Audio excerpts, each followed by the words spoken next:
Chaque jeudi, on passe 1 heure avec une personnalité qui nous marque. Aujourd'hui, on s'entretient avec Sylvie Fréchette, double médaillée olympique en nage synchronisé. Aujourd'hui, il faut dire natation artistique. C'est bien ça, Sylvie? Oui, c'est ça. Mais je vais dire nage synchro tout le matin, je te le promets. J'ai de la misère. J'ai de la misère à faire le changement, oui. Pourquoi on a changé le nom, sais-tu? En fait, je pense qu'on voulait ressembler plus au patinage artistique, natation artistique, que ça demeure plus... Mais par contre, gars, ça tient pas la route parce qu'en anglais, c'est figure skating. C'est pas artistic skating. Fait que je le sais pas. Je le sais pas. Mais pour nous, je te dirais, pour les petits clubs, comme nous, il a fallu changer tous nos logos, tous nos vêtements, tout. Puis c'est comme... On est des clubs de bout de chandelle, hein? On veut pas monter les cotisations et tout ça. Fait que c'était des gros changements à faire, mais en même temps, je me dis, regarde, c'est fait. Mais moi, la nage synchro, je l'ai dans les veines, ça va être dur de me l'enlever. Aujourd'hui, c'est nage synchronisé. Nage synchro, oui. Nage synchro, bonjour. Même pas salué. Vous êtes à l'écoute, vous avez un mot, un souvenir, une question pour Sylvie Fréchette. Écrivez-nous dans la messagerie 98985. Je vais vous lire tout au long de notre entretien. Sylvie, tu as complètement changé de vie. Oui. Tu es retournée sur les bancs d'école. Oui. Qu'est-ce qui s'est passé? Bien, il s'est passé... la vie s'est passée. Je te dirais, je veux pas trop retourner en arrière, mais en même temps, je pense qu'il faut arrêter de jouer à l'autruche puis de faire semblant que le confinement et la COVID ne s'est pas passé. Ça a été une période difficile pour tout le monde, sans exception. Il n'y avait pas de discrimination dans la difficulté que tout le monde a vécue dans cette période-là. Pour moi, ce qui a été difficile, je me sortais de séparation, divorce, vente de maison, rachat d'une petite maison, la garde de mes filles majoritairement chez moi. Et là, du jour au lendemain, claquement de doigts, j'ai plus de travail, là. Parce que moi, j'étais conférencière. Plus de conférences. Et j'étais entraîneur en nage synchro le matin et le soir. Puis, on ne pouvait plus coacher. Fait que je me suis retrouvée insécure financièrement avec mes 2 enfants. J'étais financièrement insécure aussi. À plus pouvoir travailler, j'étais sur la PCU. Hey my God! C'est pas moi, là, d'être sur la PCU. Et là, mes enfants me disaient, mais maman, est-ce que tu vas travailler? Ben oui, maman va travailler. J'avais même pas de CV. Mais j'avais le temps. Fait que là, j'ai fait Google CV. J'ai cherché des apps pour faire des CV. Je me suis monté un CV. Je me suis mise à envoyer mon CV un peu partout. Hey, mais au début de la COVID, là, ils n'engageaient pas. Ils engageaient juste dans les hôpitaux. Mais moi, j'ai aucune formation. Puis en plus, j'ai une condition de santé qui fait que je suis mieux de rester loin des hôpitaux. J'ai pas de système immunitaire. Fait que c'était pas le temps d'aller mettre ma vie en danger pour aller sauver les gens pour ma famille. Je me disais, je peux pas faire ça. Écoute, j'ai envoyé des dizaines de CV. Où ça? Partout. Partout, je voyais les qu'on épiceries, n'importe où on voyons donc. Puis là, j'avais soit pas d'accusé de réception. J'ai fait quelques entrevues, entre autres, gestionnaire d'un complexe sportif qui allait ouvrir. Mais on me disait, Sylvie, t'es surqualifiée, on peut pas t'offrir ça. Puis j'étais comme, pouvez-vous me laisser décider si moi, je veux travailler? Alors, je n'étais pas capable de me trouver d'emploi. Le bon côté de ça, c'est qu'on était enfermés dans la maison avec mes 2 filles et mon chien. Puis mes filles m'ont vu monter un CV, envoyer des CV. Puis, maman, est-ce que tu as eu des nouvelles? Non, maman n'a pas eu de nouvelles. Oh, maman passe une entrevue. Maman, comment on se prépare pour une entrevue? Fait que là, ils m'ont vu.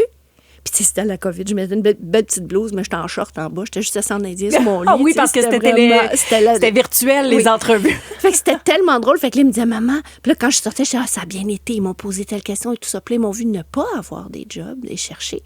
Fait que ça a été un moment de réalisation personnelle de la vulnérabilité d'une maman. Mais en même temps, moi, je me sentais la responsabilité de ne pas être une victime, de leur montrer, même maman, elle se fait refuser dans des emplois, mais même maman va se trouver un emploi.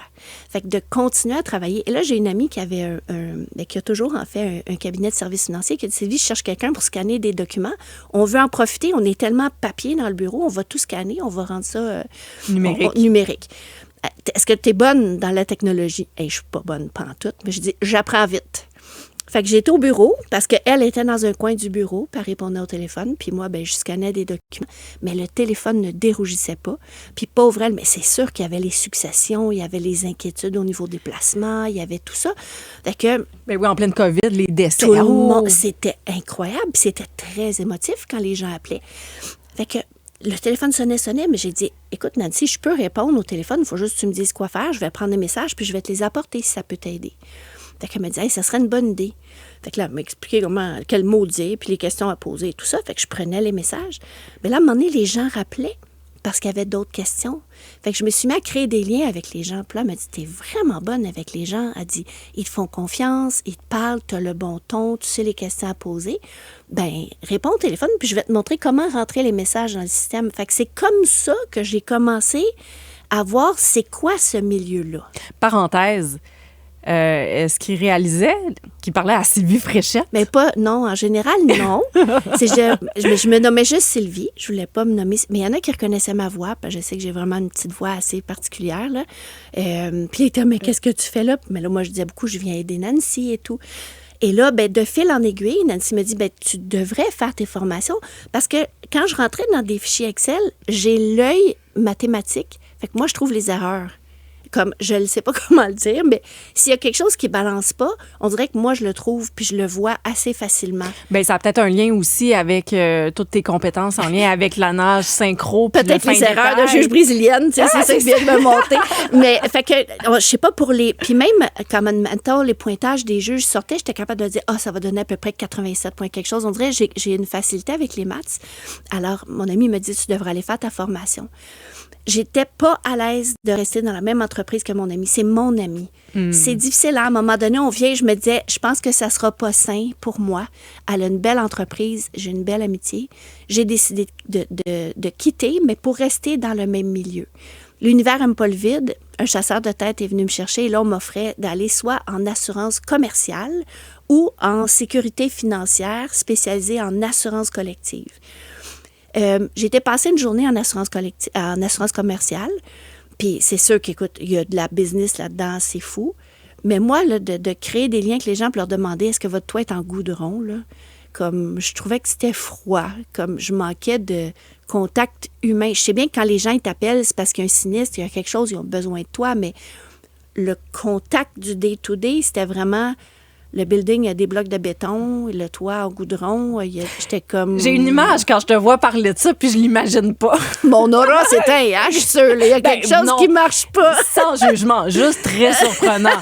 Alors, je comprends, Sylvie Fréchette, que tu n'as pas pris cette orientation-là. Tu es allée plutôt courtière en sécurité financière. Oui, puis là, je suis spécialisée. En fait, je suis retournée à l'école. Hey, c'est fou, ça. C'est comme aller à l'école à 55 ans, là, c'est pas comme à 18 ans, 20 ans, 25 ans. Là. Moi, j'ai toujours été bonne à l'école, je travaillais fort, mais j'étais bonne, j'avais mes méthodes. Oublie ça, là. Hey, c'est long, lire. Comme, puis là, je perdais l'attention. Je me rendais compte, on va se l'avouer, c'est plate, là.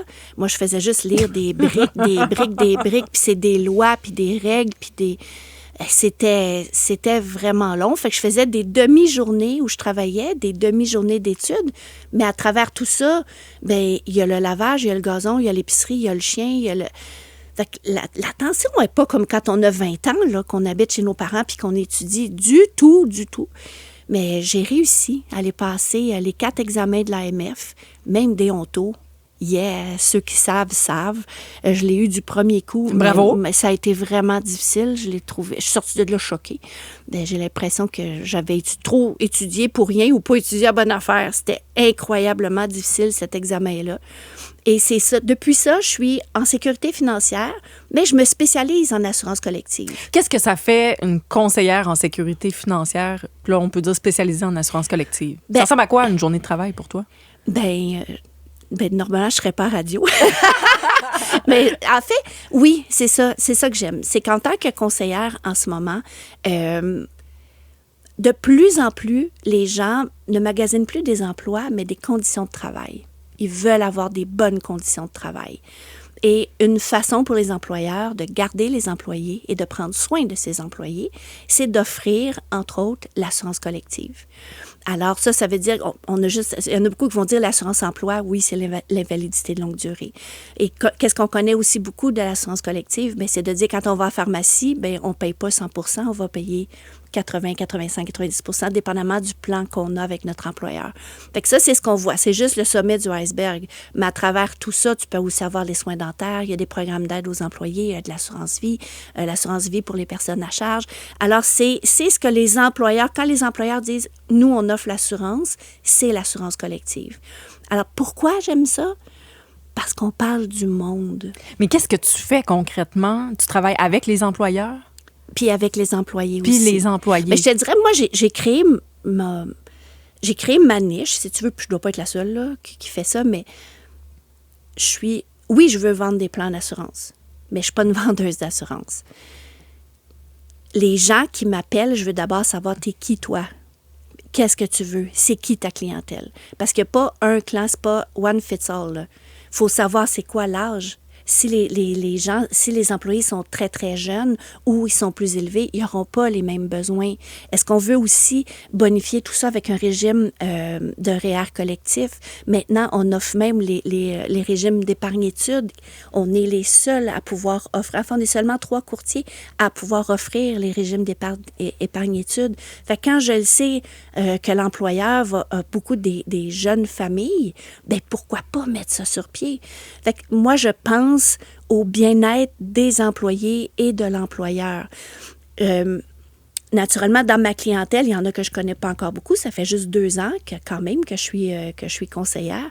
Bien, je me déplace. Quand je vois que les gens connaissent pas beaucoup l'assurance collective, je me déplace, je rencontre les employeurs et j'explique aux employés c'est quoi l'assurance collective. Quoi faire pour avoir une moins haute augmentation? Parce qu'on a des augmentations chaque année, mais pourquoi?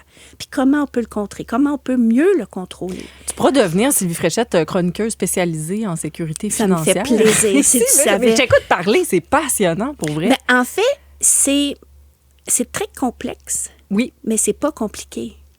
Une fois qu'on comprend comment... Écoute, si je suis capable de le faire, c'est pas compliqué, ça, c'est clair. Mais moi, c'est de prendre soin des gens. Je veux que les gens s'en servent de leur programme d'assurance, mais qu'ils comprennent. Si tu t'en sers à mauvais escient, bien oui, tu vas avoir des augmentations. Mais des fois, la vie arrive qu'on a besoin de l'utiliser. Alors, c'est une partie de mon quotidien aujourd'hui. Puis là, ce sera ça à 100% pour toutes les années à venir. C'est vraiment ton choix, ta nouvelle carrière. Bien, le coaching en âge synchronisé, tout ça, c'est avant la pandémie. Non, je coach encore. Encore? Oui, je coach. Mais plus temps plein, c'est ça. J'ai diminué mon nombre d'heures. Je t'avoue que de me lever à 4h50 à tous les matins, j'en pouvais plus. J'étais vraiment fatiguée. Alors maintenant, je coach le soir. Je coach quand même 4 soirs semaine. J'adore coacher. Mais en fait, tu vois, pour moi, les assurances collectives, c'est une autre forme de coaching. C'est le coaching de la vie, de l'utilisation de la vie. Alors là, je coach plus les 11-12 ans. J'adore ça. Je fais toujours des conférences aussi. Alors, moi, je suis pas mal occupée. Sylvie Fréchette, on passe l'heure ensemble. On va prendre quelques instants pour une pause. Si vous avez un mot, un souvenir ou une question pour elle, écrivez-nous dans la messagerie 98985. Il y a déjà des messages. Je vous lis au retour de la pause. À tout de suite. On passe l'heure en compagnie de Sylvie Fréchette, double médaillée olympique, mais maintenant aussi courtière conseillère en sécurité financière. Sylvie, on a beaucoup de messages de la part de nos auditeurs en réaction à ta présence ici avec nous aujourd'hui. Bravo pour l'ensemble de ta carrière contre vents et marées. Vraiment, ça ressort beaucoup ce genre de commentaires-là. Un autre message, j'ai travaillé avec la fille de Sylvie au Mont-Saint-Sauveur. Très belle jeune fille dans tous les sens du mot. C'est donc bien cute. Et puis c'est une Sylvie qui nous pour écrit. Vrai? Je vais faire le message à Maya. Oui, un autre. Bonjour, mon nom est Pierre Roch. On s'est connus au cégep. Sylvie est une des femmes les plus vraies que j'ai pu rencontrer, une belle inspiration pour se relever les manches devant les difficultés, qu'elles soient petites ou grandes. Puis tu viens de nous en ajouter un exemple avant la pause en racontant comment ça a été difficile pour toi, la pandémie, justement, perdre les travails, insécurité financière, être sur la PCU, puis non, garde, je vais trouver du travail, je vais envoyer des CV, je vais aller emballer à des épiceries s'il faut. C'est vraiment typique de ta personnalité, puis c'est ce qui ressort. Puis c'est ça n'arrête jamais. Ce sera toujours. Mais c'est correct. La combattante. Mais c'est la combattante, oui, mais moi, j'ai envie de dire la vivante. Je suis pas une victime dans la vie. il y a la vie, puis il y a notre réaction. On est responsable de notre réaction. Je te dis pas que j'ai jamais été découragée, mais c'était comme, bon, mais on va trouver, il y a une solution. Puis avec mes filles, c'était comme ça. Il y a une solution, on va y arriver. Une de mes solutions, c'était de vendre mes meubles. Fait que je te dis ça, c'était moins drôle. J'ai dit aux filles, on venait de déménager. Fait que là, ben, moi, Marketplace, si tu savais, les gens, mes voisins pensaient que je déménageais. Je vendais mes meubles. J'étais comme, on a ben trop, les filles. Parce qu'on, tu sais, vraiment, on venait de déménager. Fait que tout est en bas d'un boîte. Fait qu'on ouvrait les boîtes, puis je disais, qu'est-ce qu'on a de besoin, qu'est-ce qu'on n'a plus de besoin. C'est sûr qu'il y a des gens en ce moment qui ont besoin de nos choses. Ils sont encore belles, on prend soin de nos choses. Hey, t'aurais dû me voir aller sur Marketplace. Mais les gens, ils venaient, puis t'es comme, t'es Sylvie Fréchette. J'étais comme, oui, ça me fait plaisir. Prenez-en bien soin. Puis, fait que c'est comme ça le temps que je me cherche un emploi. Puis j'ai pas honte de dire ça. C'est une communauté. Les gens qui venaient chez nous étaient contents.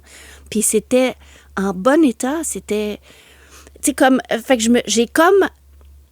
j'ai appris à voir la vie différemment, puis à ne pas être honteuse à essayer de pas... Je suis pas une victime. Il y a des solutions, puis je me disais, ben si ça vend pas, je ferai autre chose. C'est tout. Il y a une solution.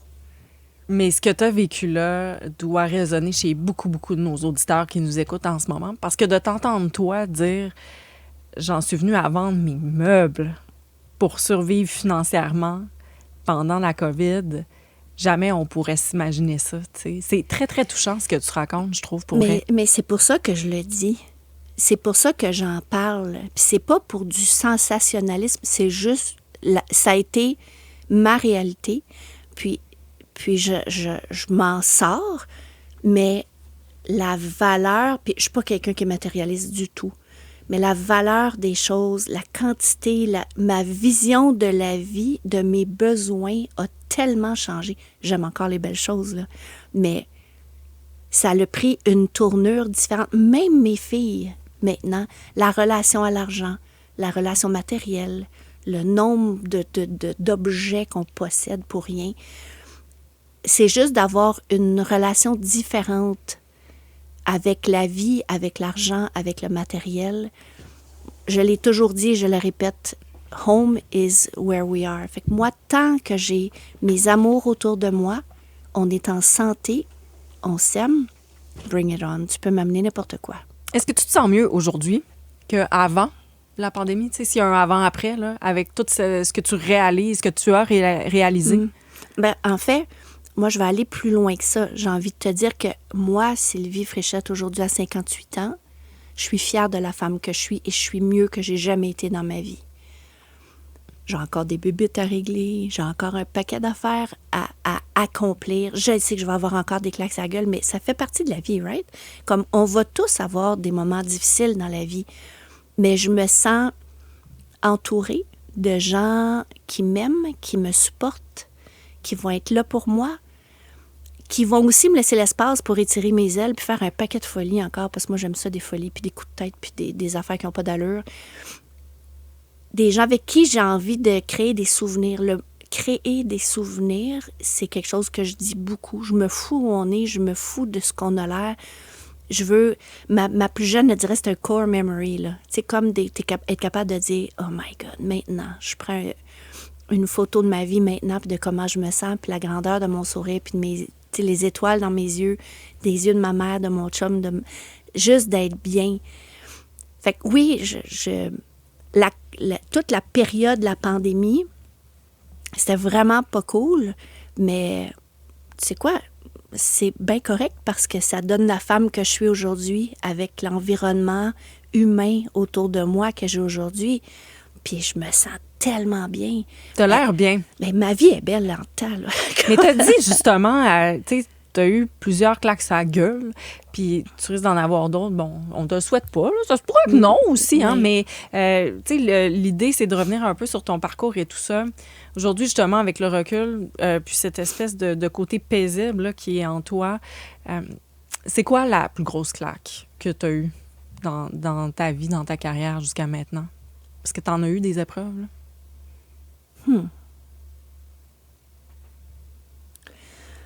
Bien, je pense que la première claque de ma vie a été celle qui a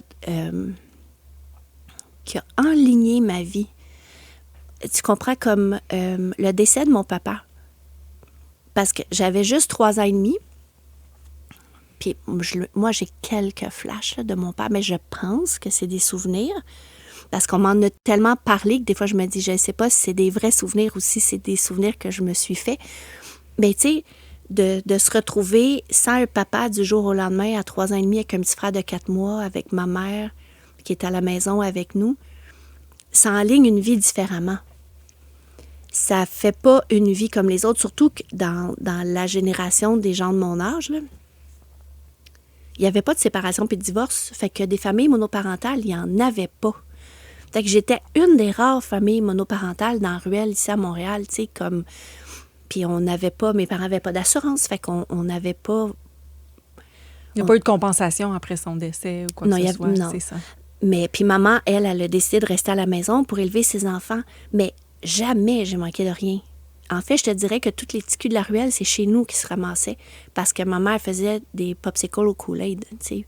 Puis elle organisait des tournois de hockey. On avait ramassé un jeu de hockey, mais qui avait plus de pattes, là. C'est dans le temps, il y avait sur table, là. Puis maman, les joueurs étaient tout maganés, mais on les avait tous réparés. Puis maman, elle faisait des ligues. Puis on savait que tel soir, on jouait un contre tel, puis elle tenait les matchs, les scores, les affaires, comme... Fait que c'était chez nous, dans la cuisine d'été, là, les hangars de tôle, là. C'est là-dedans que ça se passait. Mais tout le monde était chez nous.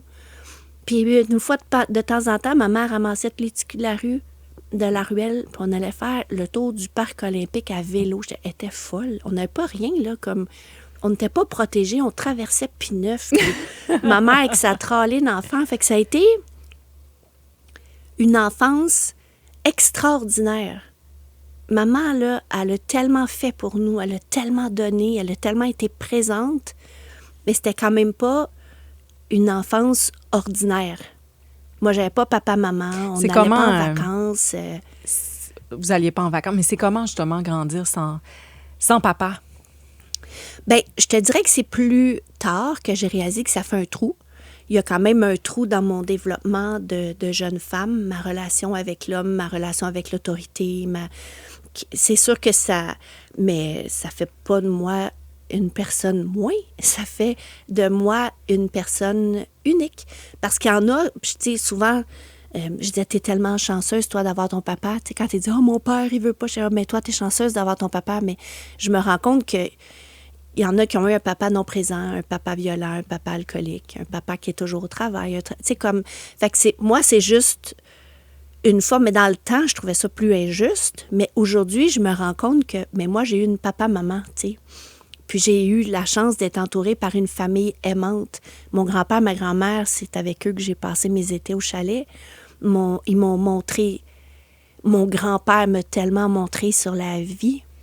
Contempler, écouter, regarder, toucher. Comme au chalet, c'était fou, là, tout ce qu'il m'a montré sur la nature.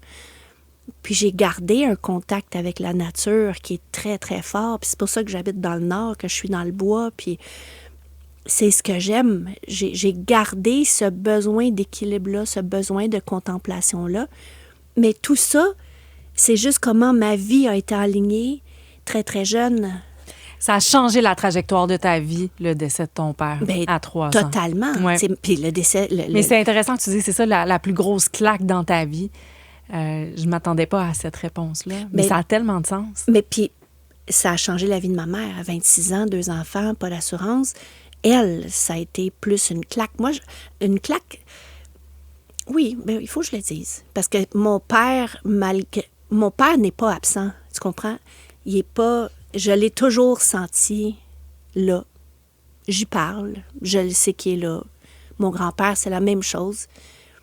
C'est fou, mais je me fous d'être jugée. Pour moi, j'ai toujours été entourée. Je me suis toujours sentie protégée, entourée, bien. Puis c'est comme ma carapace de lumière, si tu veux, de savoir qu'il y a des gens quelque part, des hommes que j'ai adorés, qui vont toujours être là pour moi. C'est tellement une belle conversation qu'on a ce matin là, avec toi, Sylvie Fréchette. Le temps passe vite, on s'arrête déjà pour une pause, mais la bonne nouvelle, c'est qu'on fait jusqu'à midi ensemble. Vous avez un mot, un souvenir, une question pour elle. Messagerie 98985, je vous lis au retour de la pause. Et cette semaine, c'est en compagnie de Sylvie Fréchette, double médaillée olympique, maintenant conseillère en sécurité financière. On dirait que c'est tellement drôle de le dire comme ça. Sylvie Fréchette, conseillère en sécurité financière. Moi, je trouve que ça sonne bien. Ça sonne très bien. On a beaucoup de messages de la part de nos auditeurs pour toi, Sylvie. Quelle belle personne que je découvre en elle. Une personne lumineuse au parcours inspirant. Un autre, chère Sylvie, ici, Éric Poulain. J'ai eu le plaisir, le privilège de jaser avec toi pendant un bon moment lors de la marche pour la persévérance scolaire à la chute lorsque j'animais l'événement. Tu es un modèle, une image de résilience et persévérance, de réussite pour moi et pour tout un peuple. Wow. Bravo pour tout, Sylvie.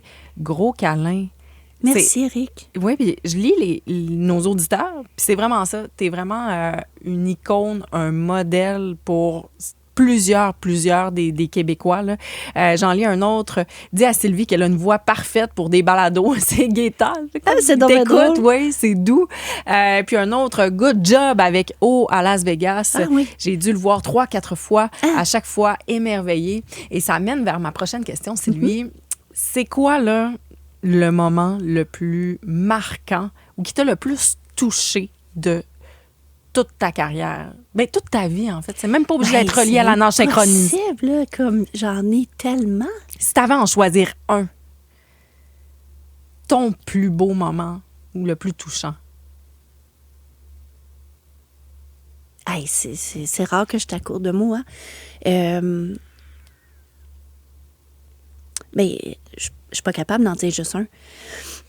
Je te dirais, je peux pas parler de Barcelone parce que je m'en souviens pas. Fait que Les Olympiques de 92. Oui, les Olympiques de 92, j'aimerais tellement ça, mais je peux pas parce que je m'en souviens pas.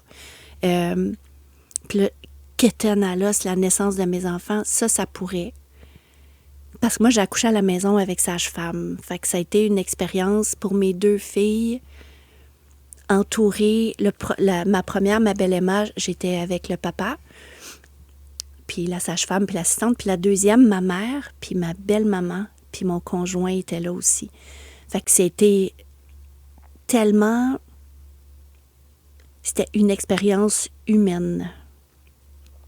C'est un moment de tellement de force et de vulnérabilité, puis de réaliser à quel point le corps de la femme est phénoménal et à quel point la vie est parfaite.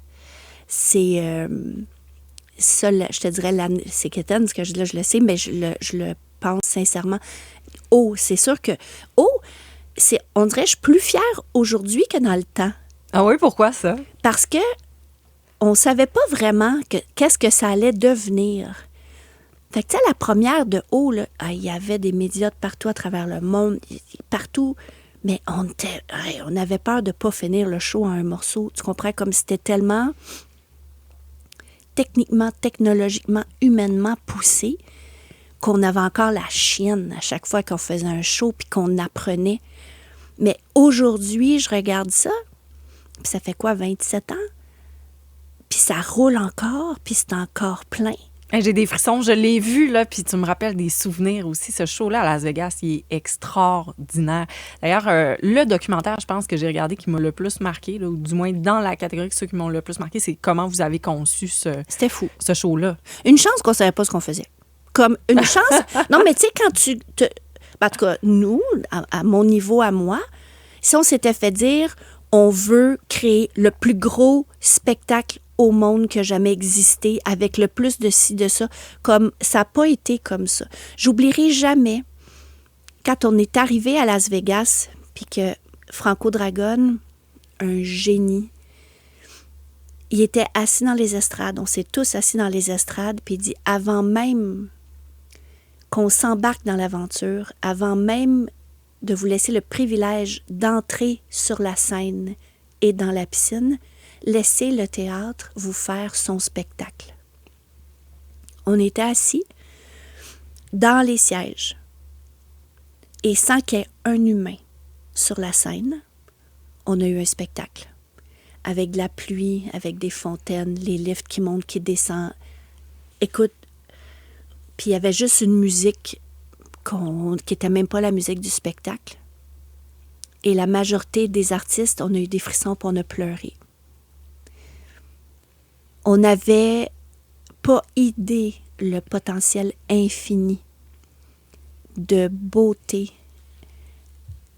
de potentiel, de liberté qui s'offrait devant nous. Et je considère qu'on l'a bien habité, mais que si c'était à refaire avec tout ce qu'on a appris, on pourrait amener le spectacle encore tellement plus loin.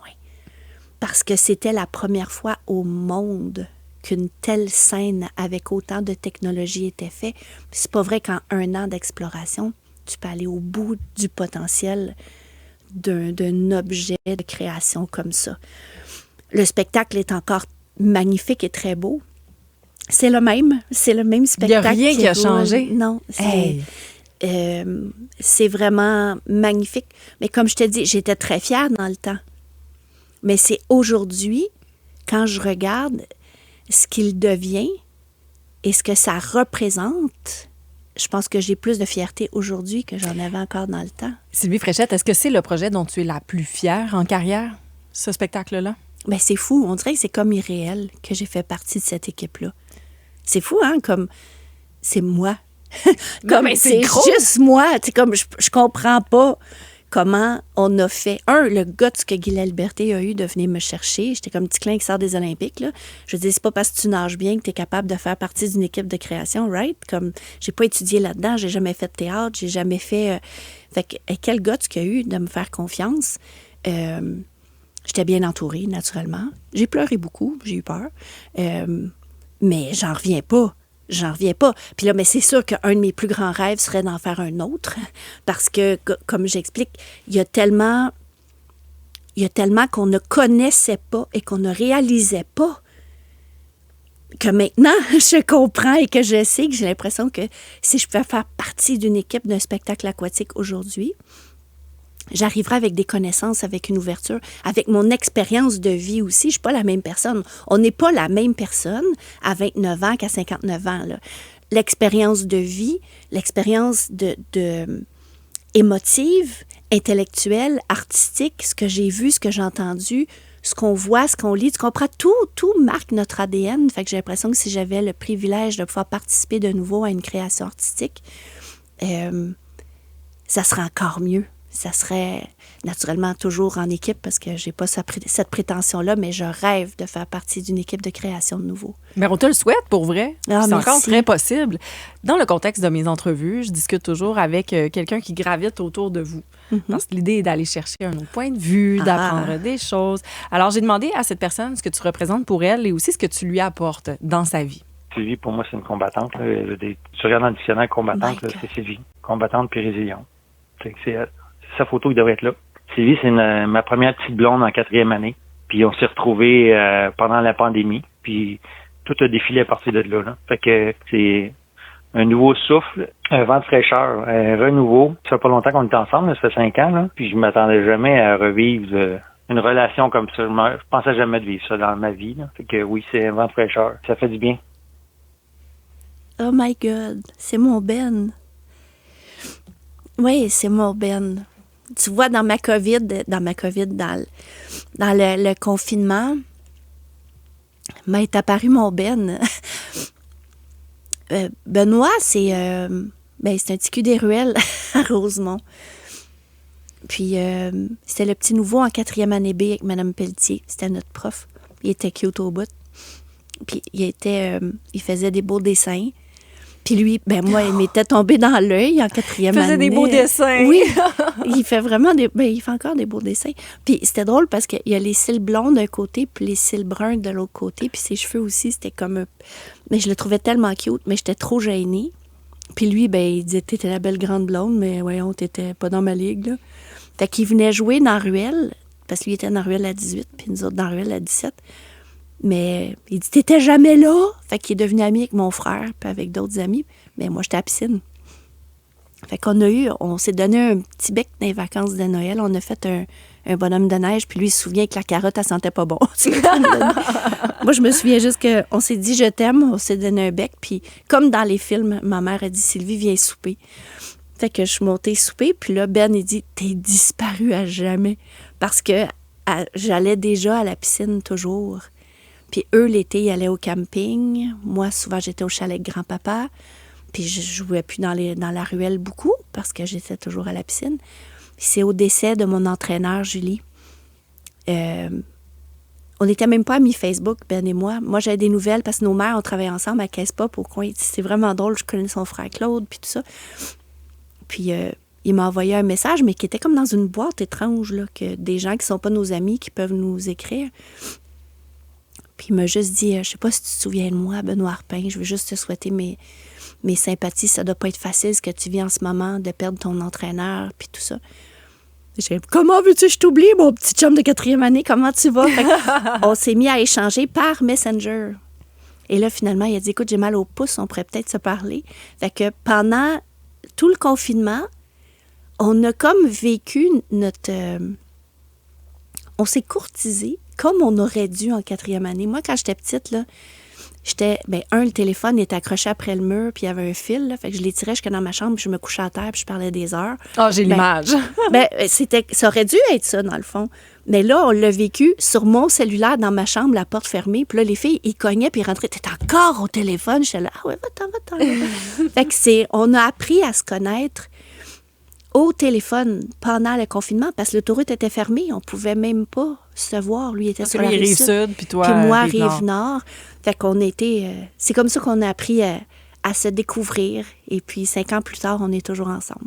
Puis ça, c'est le beau justement de la COVID, du confinement. Oui. On a parlé de la période plus difficile, puis vraiment, ça, c'est une belle, belle histoire. Sylvie Fréchette, on s'arrête un instant pour une pause. Benoît Arpin, qui est ton chum, je lui ai posé une question, une chose qu'on ne sait pas de toi qu'on devrait savoir. Oh non! Il y répond dans 2 minutes. Et on termine cette longue entrevue de la semaine avec Sylvie Fréchette. Merci encore d'avoir accepté notre invitation. Ah, c'est tellement un plaisir, merci. Puis honnêtement, c'est une belle rencontre. J'ai appris beaucoup sur toi. Puis on t'a vu beaucoup en entrevue. Il y a des très, très bonnes productions. Mais là, j'ai l'impression qu'on a réussi aussi à aller un peu ailleurs. Oui, vraiment. T'es bonne! T'es bonne! Merci, c'est vraiment gentil. Je vais lire des commentaires d'auditeurs. Bravo Sylvie, belle résilience. Ma blonde a fait la même chose, c'est-à-dire changer d'emploi, retourner à l'école. Il dit, avant la pandémie, elle était designer de mode pour maillot de gym. Et aujourd'hui, elle est directrice dans un RPA. Ah, wow! Ouais, un autre commentaire. Quelle entrevue formidable. Sylvie Fréchette a été mon idole et toujours aussi impressionnante. Quelle femme extraordinaire. Il y a Pierre qui nous écrit « Sylvie, je pleure en vous écoutant. Bravo d'avoir eu le courage de changer votre vie. » En lien avec ça. Ah, Pierre, je te fais un gros câlin. Oh. J'en lis un autre de Sylvain qu'on a reçu dans les courriels. Là. Quand ma fille était très jeune et qu'il y avait des exploits de Sylvie Fréchette à la télé, elle était contente de venir la voir, d'observer l'athlète qu'elle est, mais elle l'appelait Félix Fréchette. J'aime ça! Je vais me rebaptiser. Félix Fréchette! My God! C'est ça, apprendre à parler. J'ai demandé à ton chum quelque chose qu'on ne sait pas de toi, qu'on devrait savoir. J'ai peur! As-tu une idée? Non! On l'écoute. Excuse-moi, je suis trop crampé, là, mais je pense que c'est pas un gros secret, là. Je pense que Sylvie, elle ronfle quand elle dort. Oh non! À un certain âge, on finit tous par ronfler. Salaud! Mais sais-tu, Sylvie, c'est pour ça que j'ai décidé de l'utiliser, l'extrait, c'est qu'il nous a retexté ce matin. Parce que j'ai dit, si jamais vous oubliez de quoi, vous y pensez après, puis ça vaut la peine d'être mentionné, écrivez-nous. Puis là, il a dit, écoute, il faut lui faire parler. Elle coach pendant qu'elle dort la nuit. Oui, je sais. Qu'est-ce qui se passe la nuit, Sylvie? Ben moi, je parle la nuit. Je parle, je ronfle, je fais... C'est ça. Et puis, dans nos débuts, je coachais une mini poupoune Nina, puis il fallait qu'elle lève la jambe, puis qu'elle garde le torse bien ouvert. Puis tout le long, on le faisait au sol. Puis là, j'étais, ouvre ta cage, ouvre ta cage, ouvre ta cage. Puis je lui flattais le sternum pour qu'elle sente c'est où la cage. Fait qu'on le faisait au sol, puis elle le faisait près du bord de l'eau. Puis j'étais, allez, Nina, ouvre ta cage, ouvre ta cage, ouvre ta cage. Alors, imagine-toi donc, je suis dans mes premiers moments avec mon nouveau chum chez lui. Et en plein milieu de la nuit, je lui flatte le sternum, puis je suis là, ouvre ta cage, ouvre ta cage. Et lui, il embarque, il est comme, ouvre la cage, ouvre la cage, ouvre la cage. Là, il est en train de tout se bomber le dos. Et relâche. On recommence. Ouvre la cage, ouvre la cage, ouvre la... Écoute, ça n'a pas de bon sens. Là, il était là. Puis le pire, parce que je parle la nuit, puis je réponds avec une vraie voix, mais je m'en souviens jamais. Fait que là, il me dit, qu'est-ce qui s'est passé cette nuit? Puis j'étais comme, rien. Il était comme, tu me disais, ouvre ta cage, puis tu me flattais le chest. Fait que, ouais, je fais des belles choses la nuit, moi. Quelle bonne anecdote. Hey, j'ai mal aux joues, sans blague, tellement je suis crampée. Sylvie Fréchette, merci encore d'avoir été avec nous. On te souhaite le meilleur pour la suite. Un autre projet créatif d'envergure, peut-être, comme O. Vraiment, on te le souhaite. Merci à vous d'avoir été à l'écoute aujourd'hui. Merci de vos grandes contributions. On vous laisse avec vos émissions du midi. Nous, on se retrouve demain. Ça sera déjà vendredi, demain à 10h. À bientôt.